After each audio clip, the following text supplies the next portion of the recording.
The bell's about to chime. Turnbuckle Talk, we're here to shine. Flagship of the airways, leading the pack. Breaking news, reviews, we've got your back.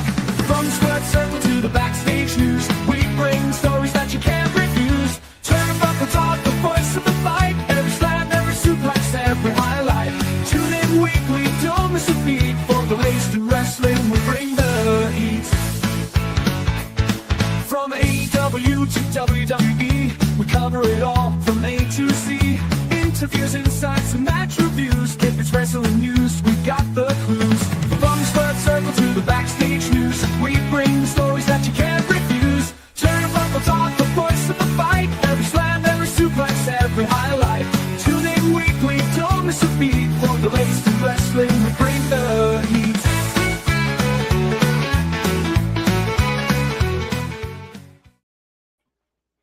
What's good, everyone, and welcome back. On this episode of Turnbuckle Talk, we got a number of really cool stories for you. Today, in our Showstopper segment, we're going to dive into some serious nostalgia. If you grew up in the 80s or just love classic collectibles, you probably know those colorful LJN action figures.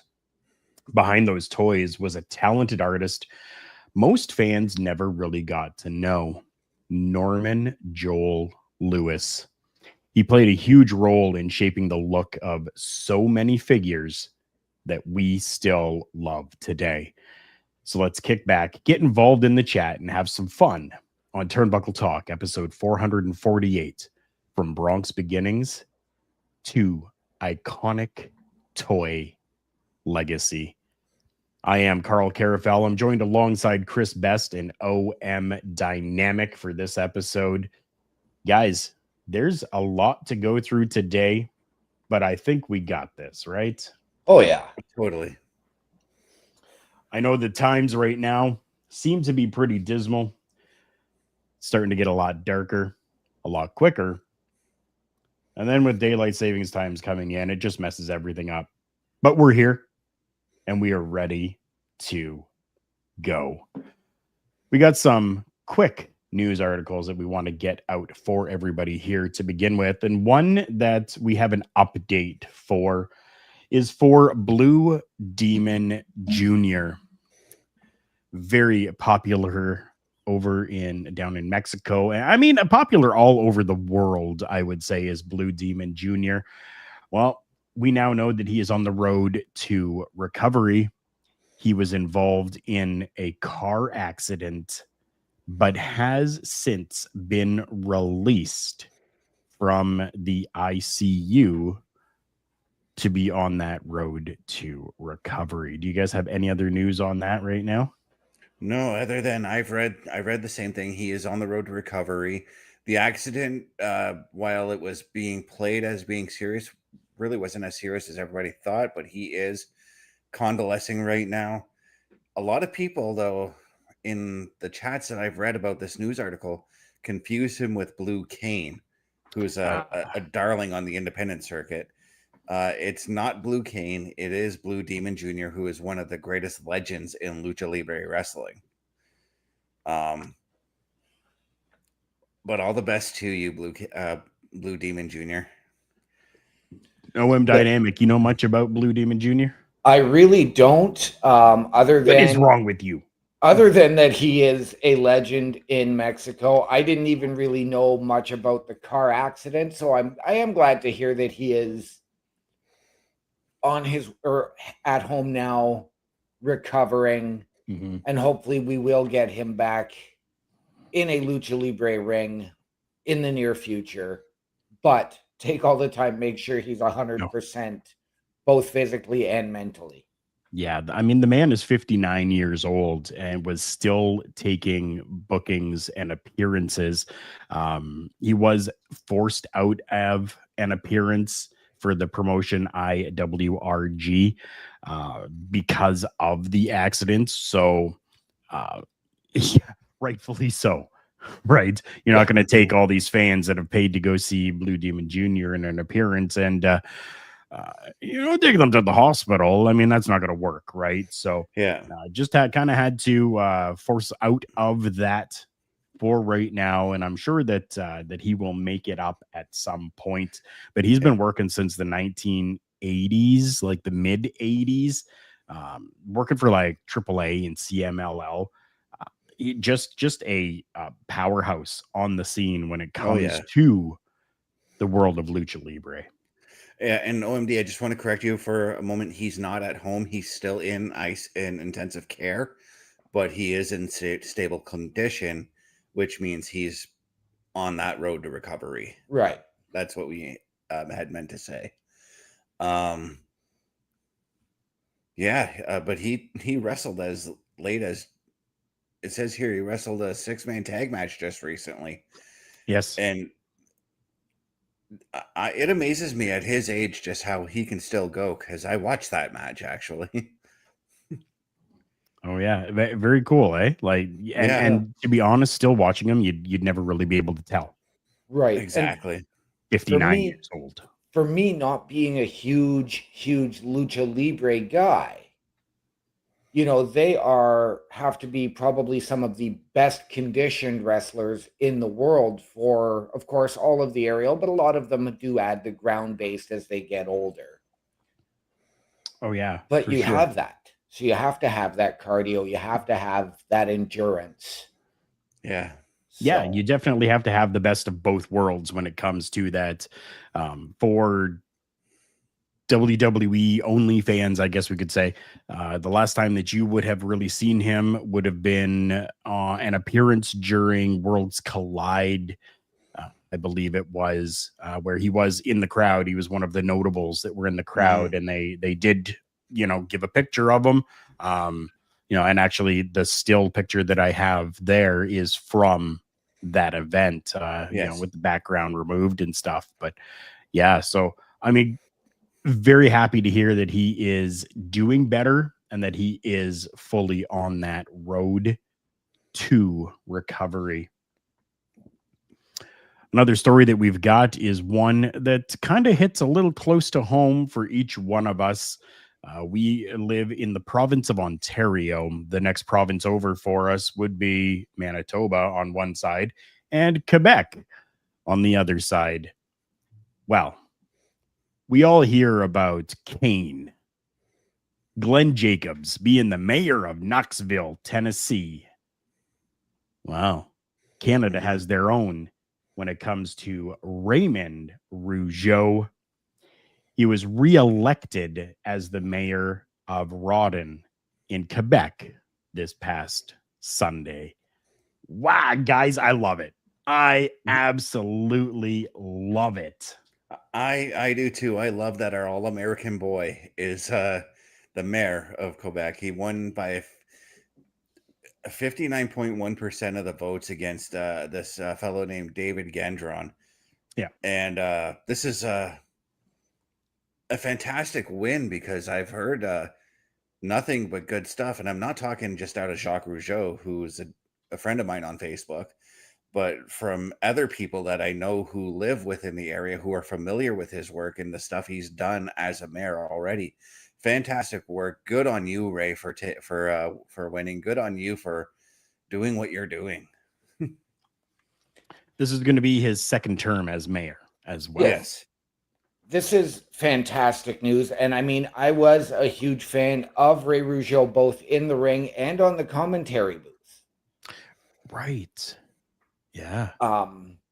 And I know, like you've suggested, Mayor Kane. We do have Mayor Rougeau. For me, like, politics does seem to be a natural progression for WWE, because I mean, if you go back and you look, you've got Jesse Ventura, the former governor of Minnesota. Right.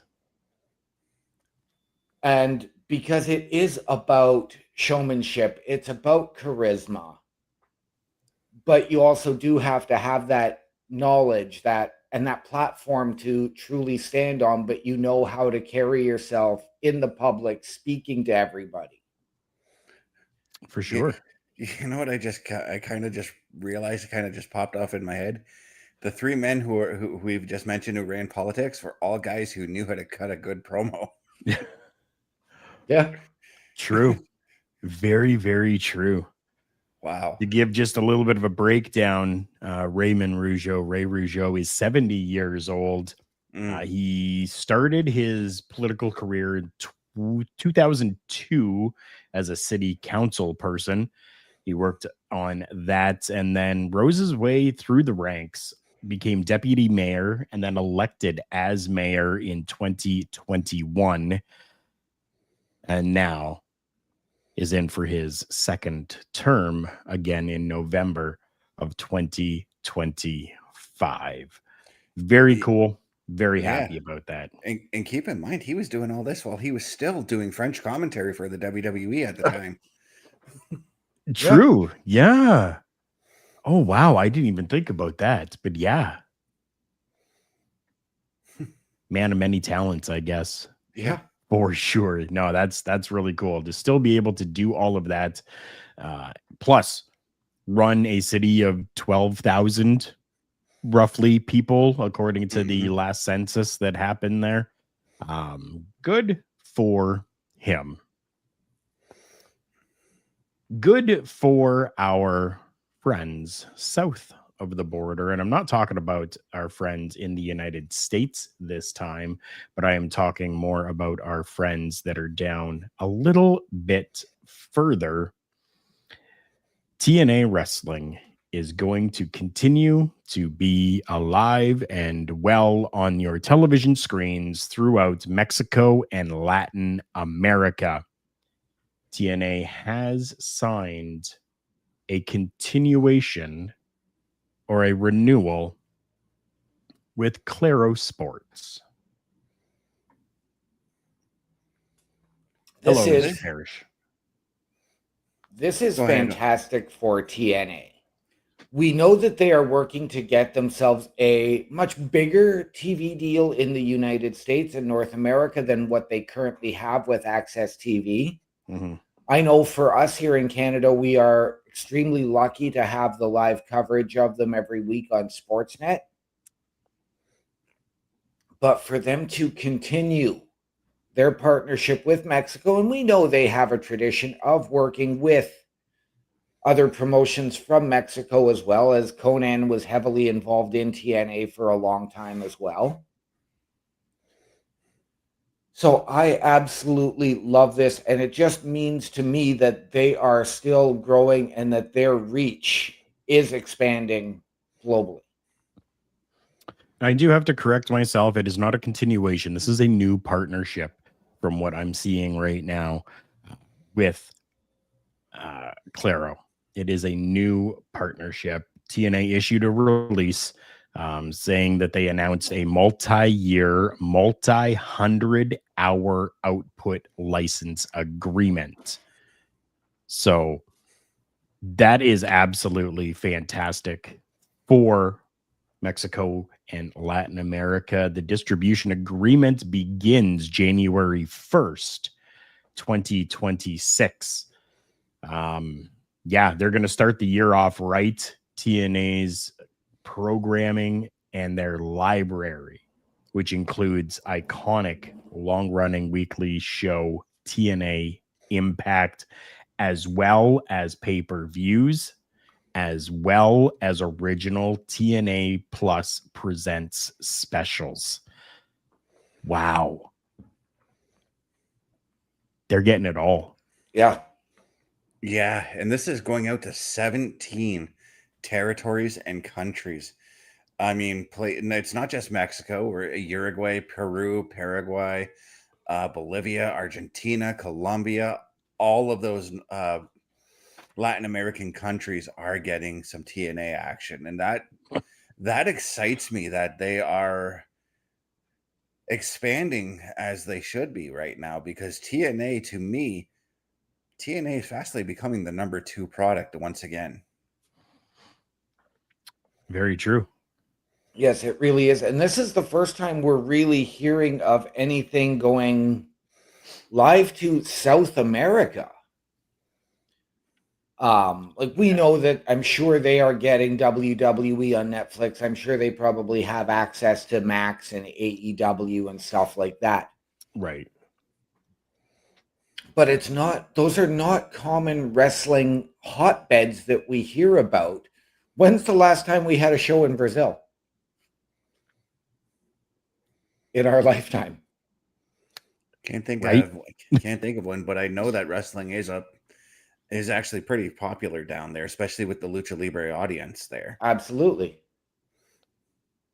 Yeah, So for sure this it is, but we just don't get anything here from Mhm. there, right?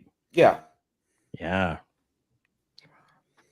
I think that this is going to be huge for TNA, especially because of the powerhouse that Claro is.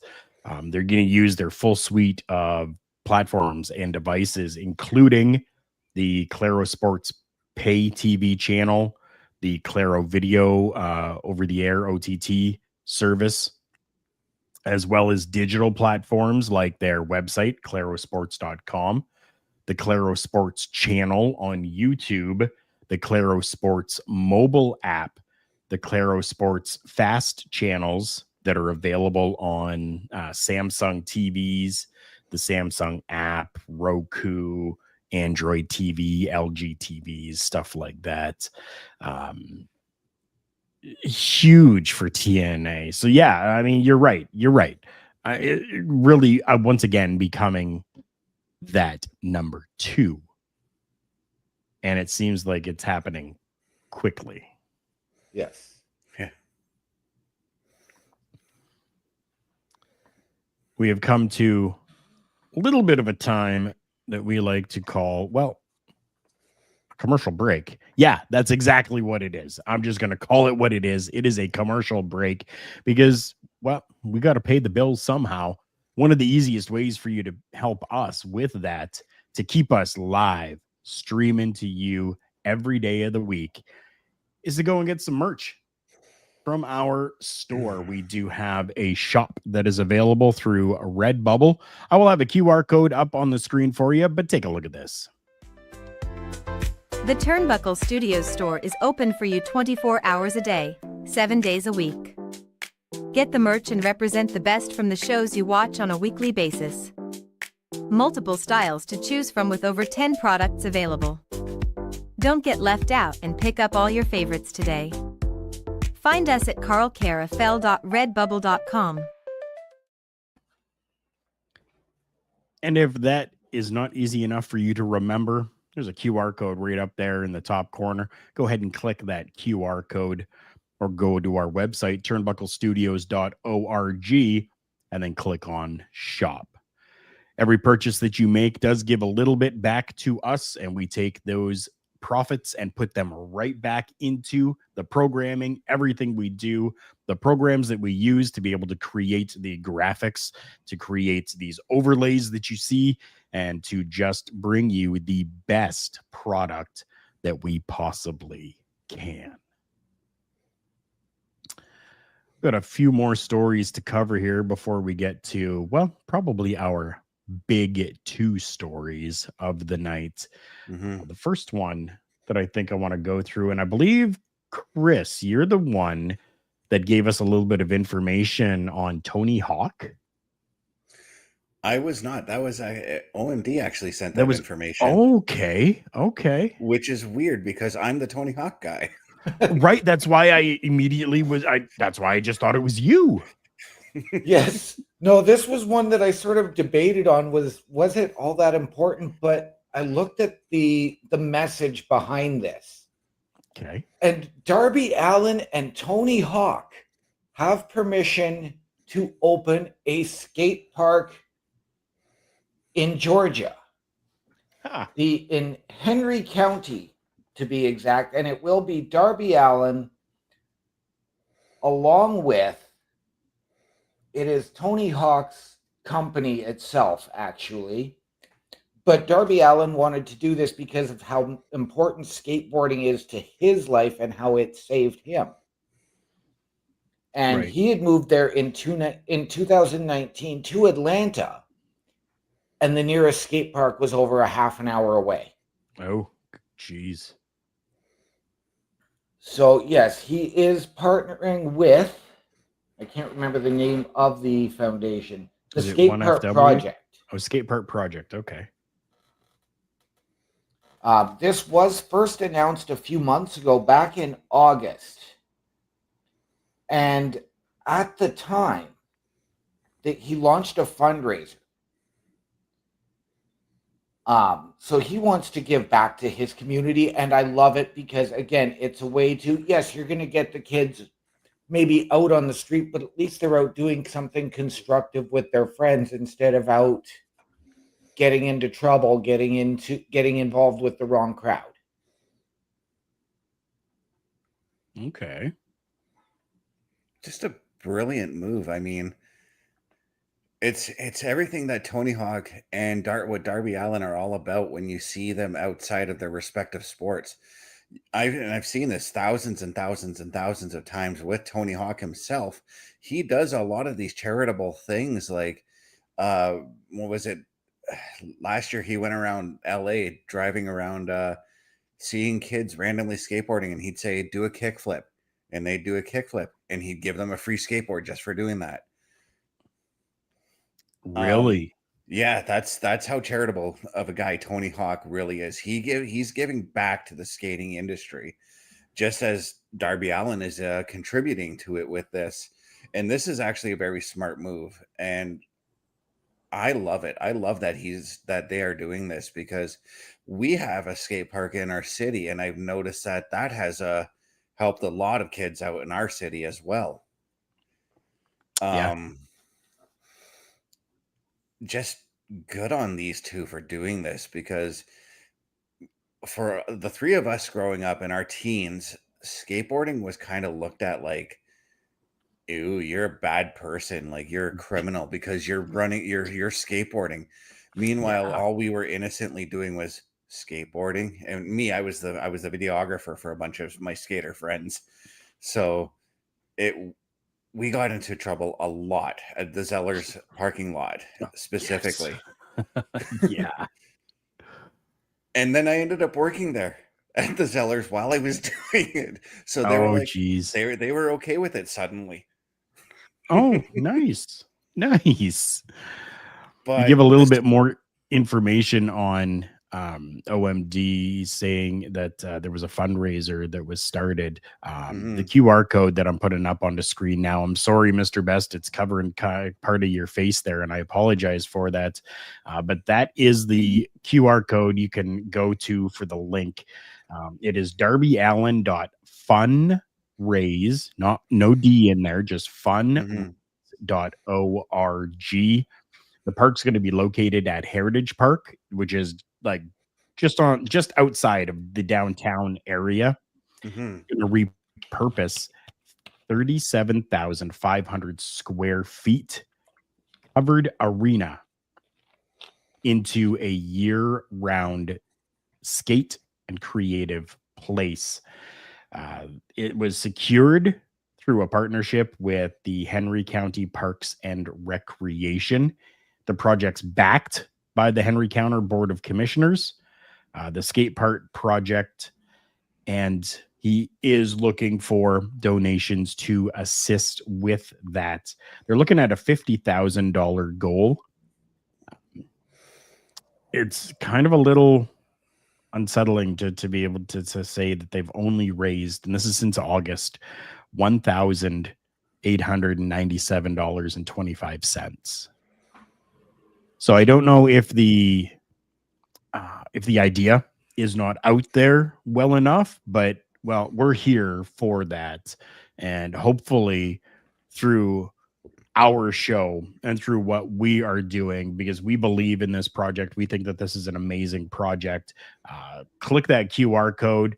Every little bit that you can give definitely helps, and I understand you hear that a lot. Every little bit helps. I guarantee you it definitely does. If all you've got is $2 to give, $2 will definitely help. You got to think, 50,000 people, 100,000 people giving $2, they're going to reach their goal and surpass. Yes. So the other thing that really, for me, sends a message is Darby Allin giving so much back. I mean, you and I discussed this probably a month or so ago, he had that art and wrestling project in New York where he did end up wrestling Stephen Borden Yes. in the main event. Now this is coming to light. So you look at everything that Darby Allin is giving back and maybe creating the way for his post-wrestling career already. True. True. I mean, the man is a daredevil. He does put his body on the line a lot inside of the ring and outside of the ring, I will even say, right? Like to climb Mount Everest. Yeah, that's pretty daring. I will say it. I would never be able to do so. So yeah, maybe he's already kind of putting things into motion and plans for the future when he may have to retire early and have that fallback, right? Yeah. Very cool. So if you can, go ahead, support the skate park project, support Tony Hawk, support Darby Allin, and make a little bit of a donation if you can. Talking about retirement and having to retire early. Well, we have not received a confirmation that the retirement is happening for this person. We have received information from this person that says their next contract will be their last. And I am okay with that because I feel that Cody Rhodes has done so much more than he ever could have imagined he could have done within the professional wrestling business, and is probably happy and thankful and okay with it himself too. Yes, he Yep. announced on a podcast today or yesterday, All the Smoke podcast. So credit to them for this interview, that his next contract will be his last. He wants to be at home as his daughters grow up. And he doesn't want to be that guy. I think he's very much following in the same footsteps as AJ Styles. Right. I mean, I would say for anyone, right? I mean, there are so many, like Triple H, he even, started to understand a little bit more that, he's got a family at home and that the dynamics are not like they were back in the 80s and the, very early 90s where that was it. You were a professional wrestler. That was your life and nothing else mattered. Yeah. Nowadays, the dynamic for that's changed, right? And I think it's beautiful to be able to allow these things to happen. Yeah. But you touched on it, like everything that he has done. Not just, I mean, yes, he gave up on the Stardust character, but went to go and do his own thing, which led to the creation of AEW. Right. So yes, Cody, we thank you for that. He felt he was being, I don't know if disrespect is the right term, but there was a level of discontent in him in AEW. So he left, came back to WWE, and has soared above and beyond. I know we see it played out in storyline that, he copied Drew McIntyre's plan. I'm going to say no, that actually went semi-reversed. They followed similar paths, but I think Cody went and really got a little bit more for himself as far as everything goes. And I wouldn't be surprised to see Cody filling a role for a Nick Aldis or an Adam Pearce following his in-ring retirement. Yeah, I didn't realize how long we've actually had Cody on our screen. I mean, he made his debut with Ohio Valley Wrestling back in 2006. Yeah. So he's coming on 20 years next year. 18 years that he's been on our screen. We didn't really get OVW on our screens at the time.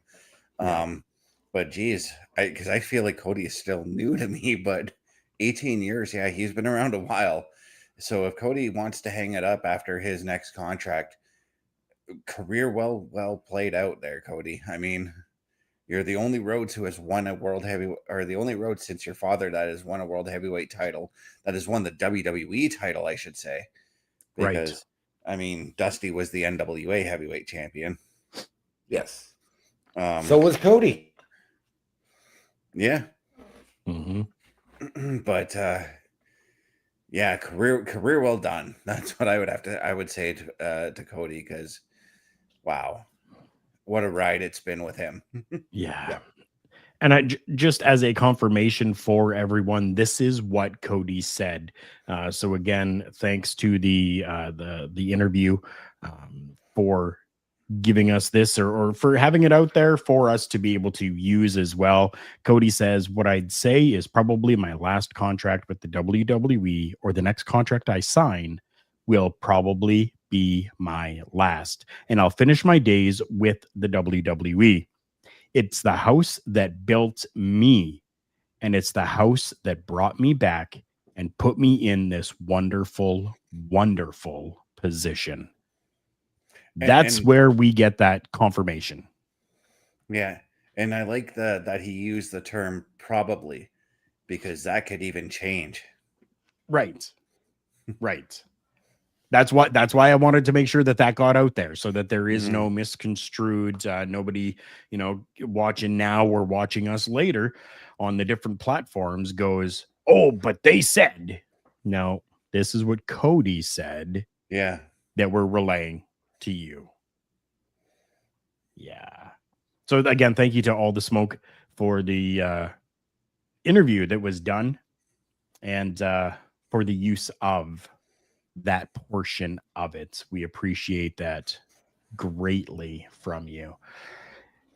Whatever his next contract is going to be with the WWE, because he says he wants to retire out or finish out with the WWE.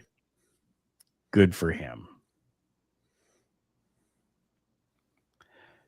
The next story we've got is about retirement as well.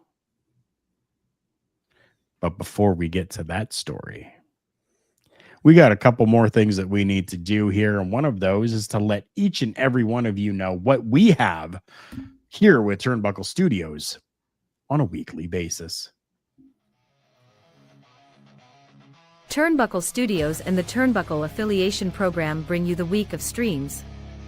Monday nights you get the Locker Room Breakdown at 7 p.m. Eastern, followed by the Raw Patrol at 8 p.m. Eastern.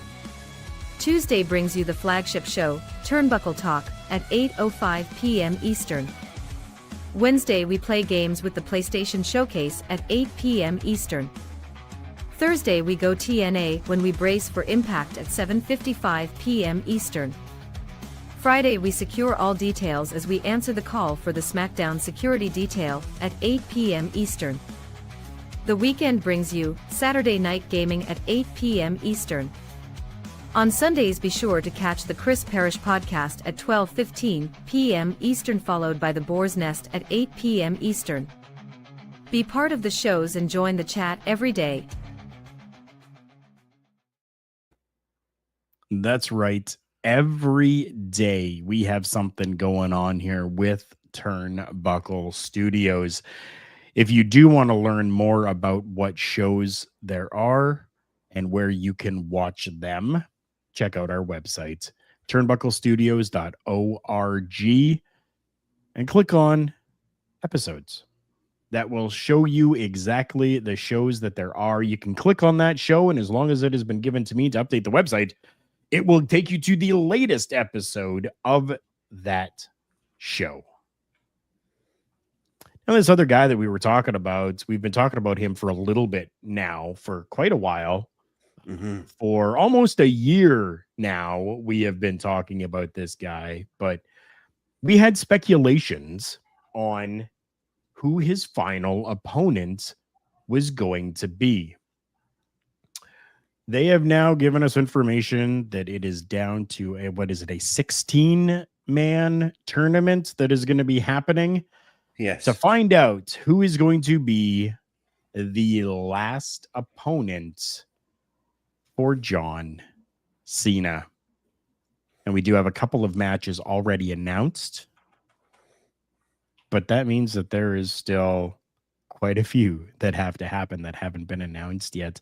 I'll first take from you guys. I'll start with you, Mr. Best. Give me your take on the pairing here of Damian Priest taking on Rusev. This is an interesting pairing because it's a pairing I've never seen before. So I'm all in. I want to see this. Yeah, but I'm not sure because I know that it's a SmackDown. All brands are going to be involved. Even wrestlers who are not employed by the WWE could very well be involved. But I don't know if it. I'm not sure if the matches should be Raw versus SmackDown matches like we're seeing just looking at these two matches here. But again, I'm open to the possibility of fresh matches and fresh feuds from this tournament. And that's why I'm kind of excited about this Rusev and Damian Priest match. Now already I've got my prediction, and I'm going to say that Rusev is going to be the one who advances over Damian. Okay.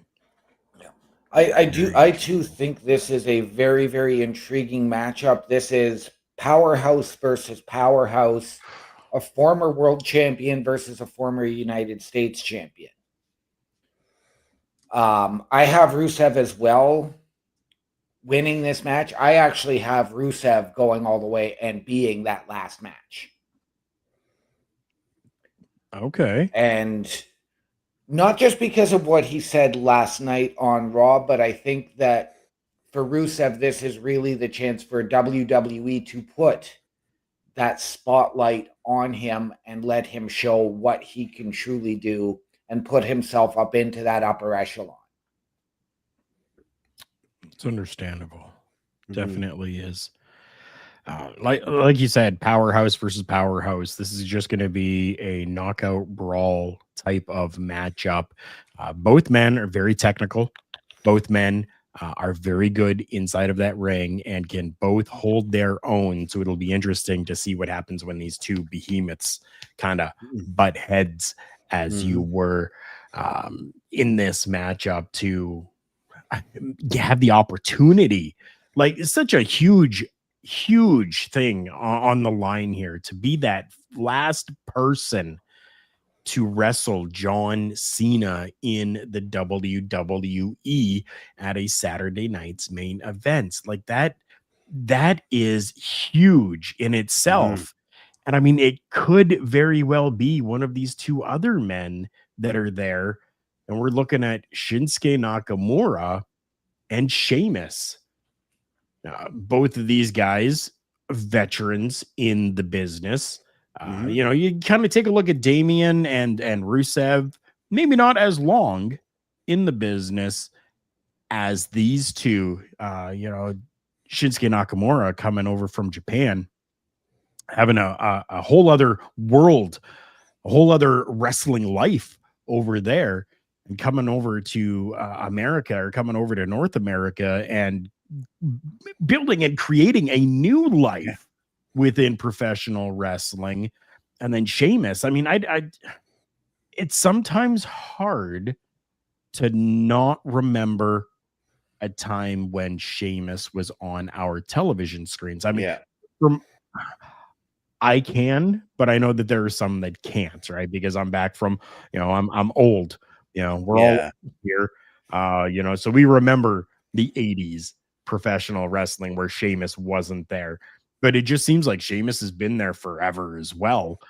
These two big, tall guys in this matchup, and people seem to forget sometimes just how tall Shinsuke Nakamura is. Yeah. Both of them can hit hard, hit fast, and get the job done. So it'll be very interesting to see who makes it through in this matchup. Yeah, and the interesting thing with Shinsuke Nakamura and John Cena is their careers basically parallel one another. They both debuted in 2002 with their respective companies. They both saw a surge in popularity around the same time together. Yeah, That's an interesting concept. I never even like that. That all just popped in my brain that I just remembered that, and I'm like that would be a fantastic way for John Cena to go out too with another man whose career paralleled his over in New Japan, and then Yeah. you got Sheamus here. I mean, there's a deep history between him and John Cena. Sheamus's first world championship match was against John Cena, and he beat John Cena for that title in Right? his rookie year. He was only like what 5 months into his career when that happened, Yeah. something like that.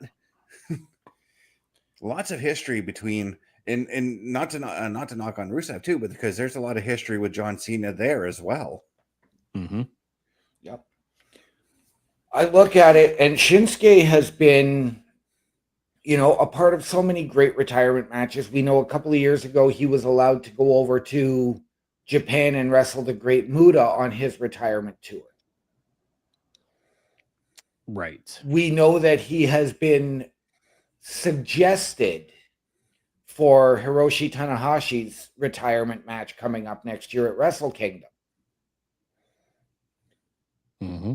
So, Shinsuke could fit, and as much as their careers paralleled each other, I don't think that's the right fit to have another guy who's also indicated, much the way John Cena has, AJ Styles has, that retirement could be coming soon.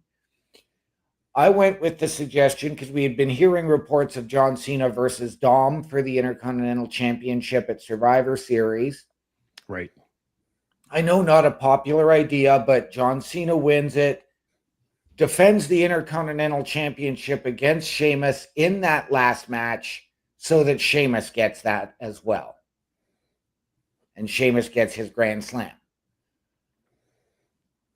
Okay.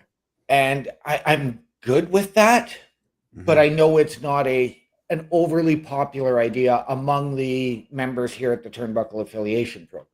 Yeah, because at the same time, Sheamus isn't retiring anytime soon. He can challenge for the Intercontinental title between now and we'll say 5 years from now and probably still win it. Yeah. Yeah, very, very true. So we do know that John Cena's last pay-per-view, or PLE as it were, with the WWE is going to be November 29th at Survivor Series. Don't know if he's going to be, is he wrestling? Do we have any confirmation on that as of yet, or is this just going to be an appearance? No, there's nothing confirmed yet, but my heart says that he could very well be. And because this is John Cena's last year and it's a match he's never worked, I get a feeling he's going to get involved in War Games. Okay. Hey, I like that idea. I definitely like that idea. And then just shortly after that, December 13th, on the Saturday night's main event, is going to be John Cena's final match. So we're going to be watching this very closely as more names are announced for this tournament. Right now we have 4, right? That's it. Yes. We We are going to still get have more names. we are going to get 2 more announcements this coming Friday on SmackDown. Yep. For this tournament, which begins next Monday on Raw for John Cena's last time in Boston.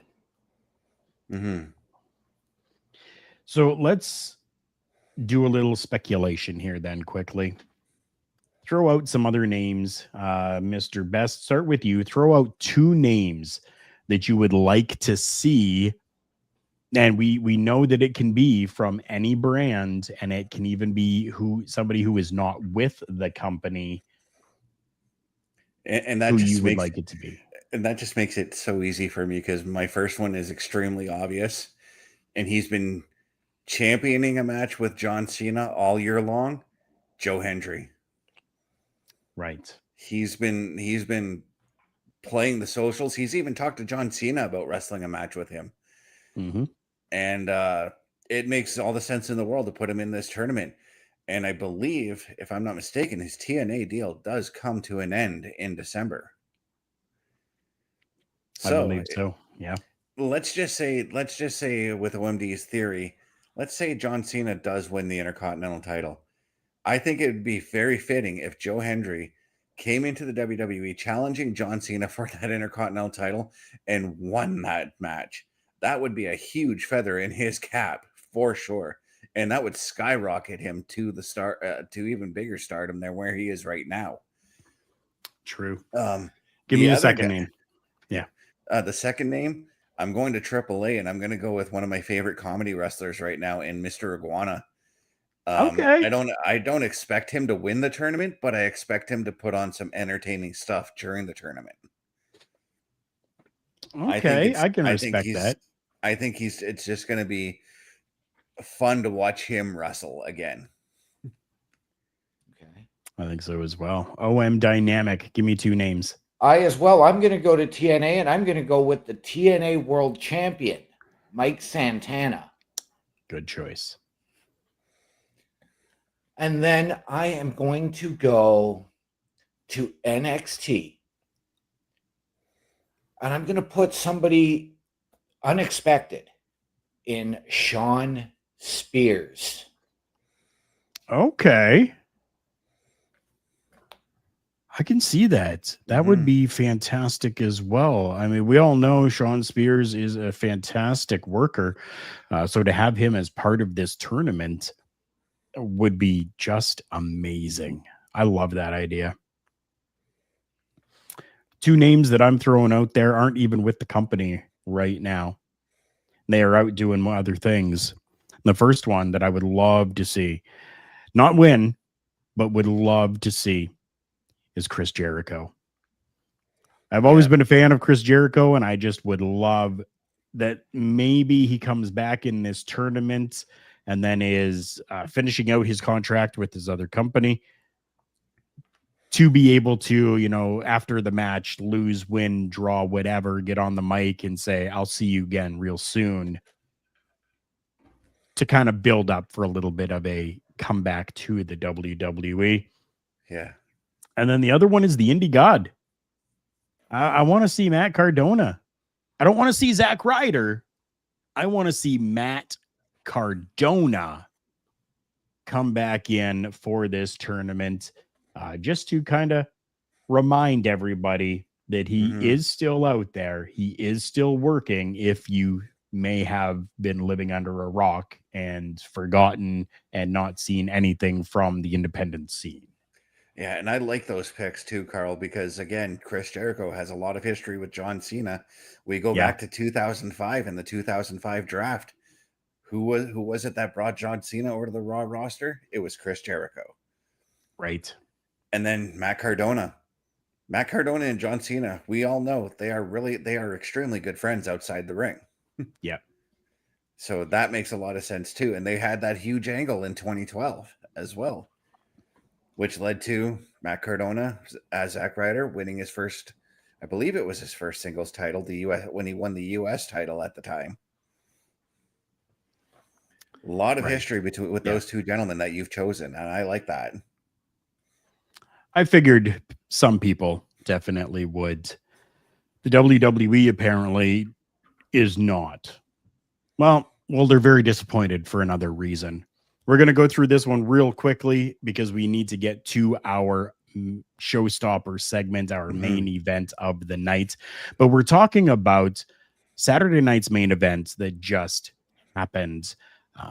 WWE is not happy or disappointed with the ticket sales.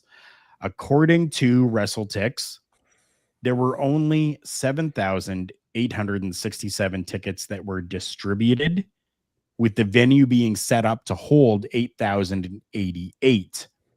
And attendance just shy of 8,000 is a terrible cry from the average attendance of like 11 to 12,000 that they usually get during a show like that.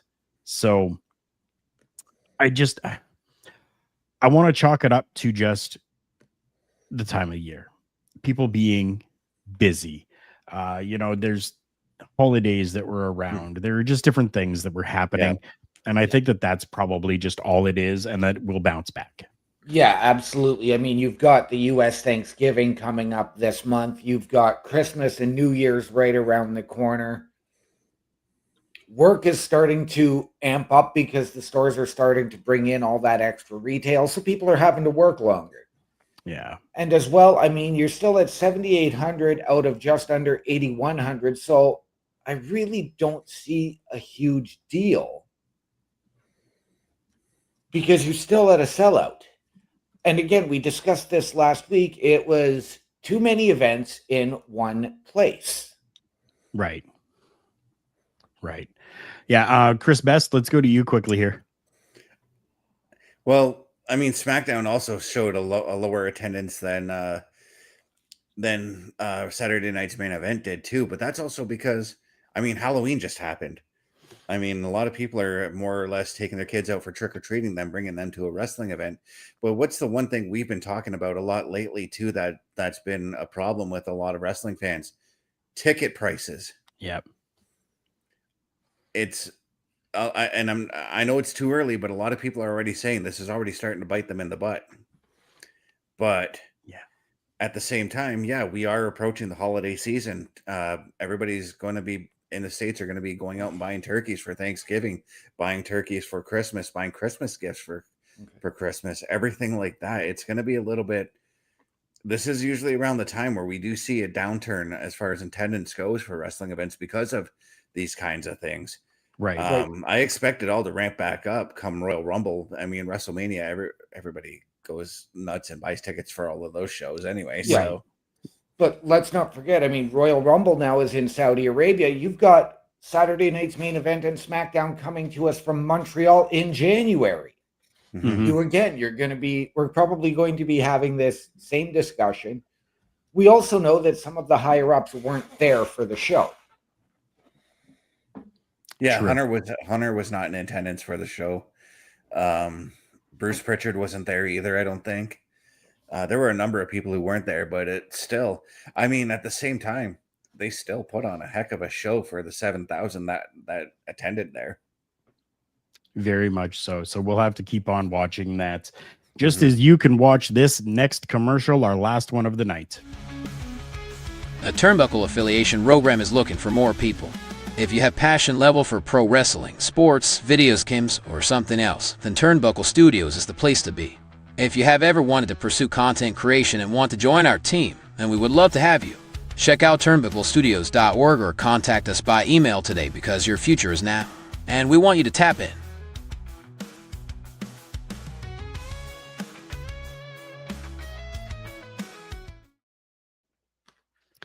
And ladies and gentlemen, that brings us to our show stopper segment of the night.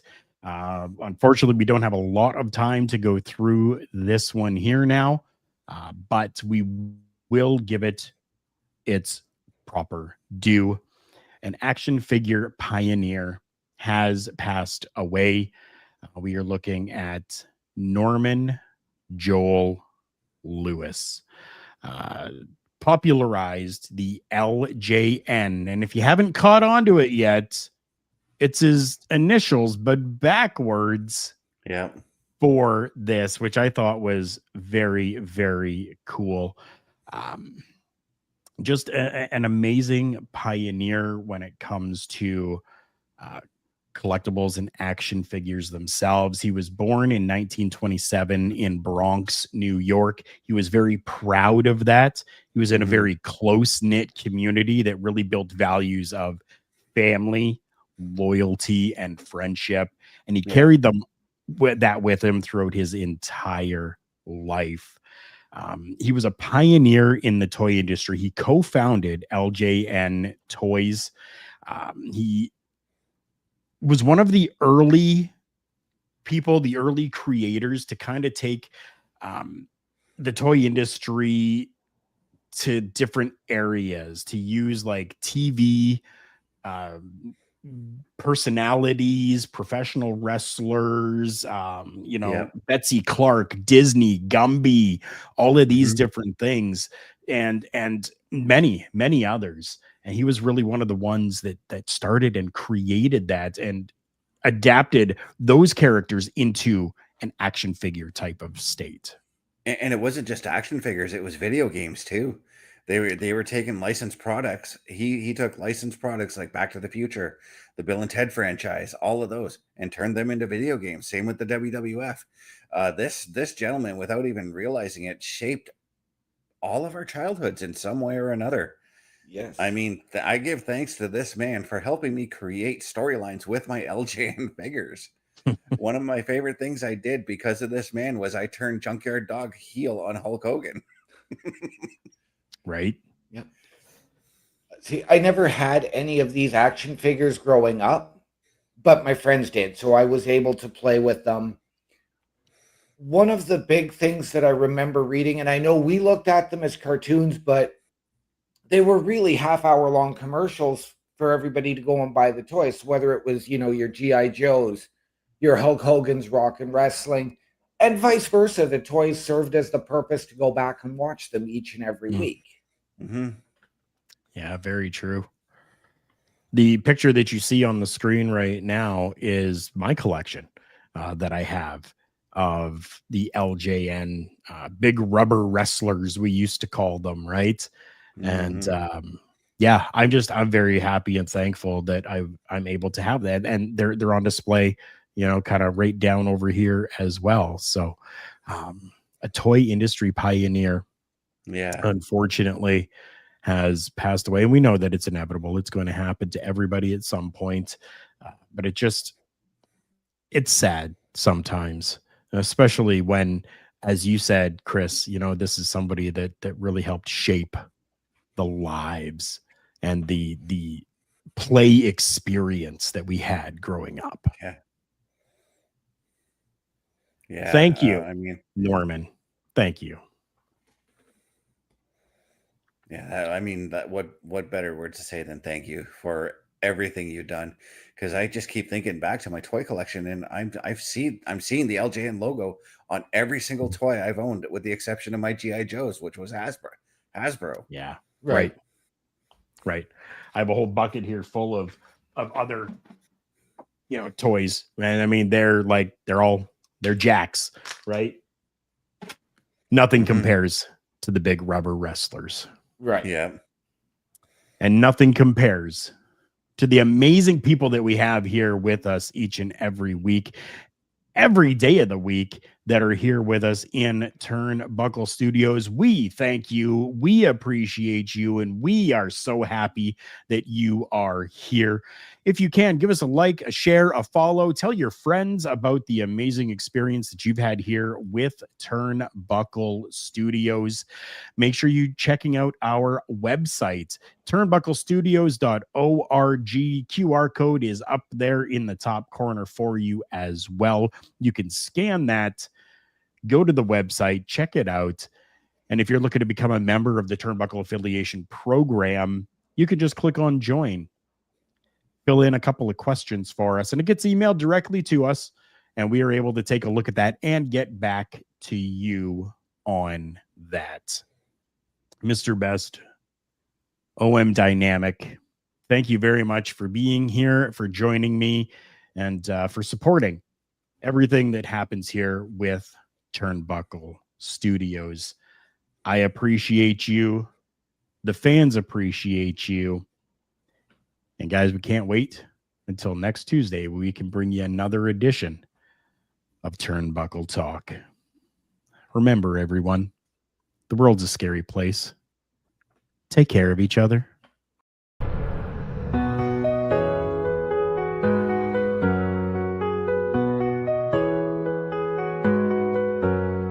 Flagship show setting the tone. In the world of wrestling we stand alone. With news and reviews we lead the way. Turnbuckle Talk every day. Turnbuckle Talk every day.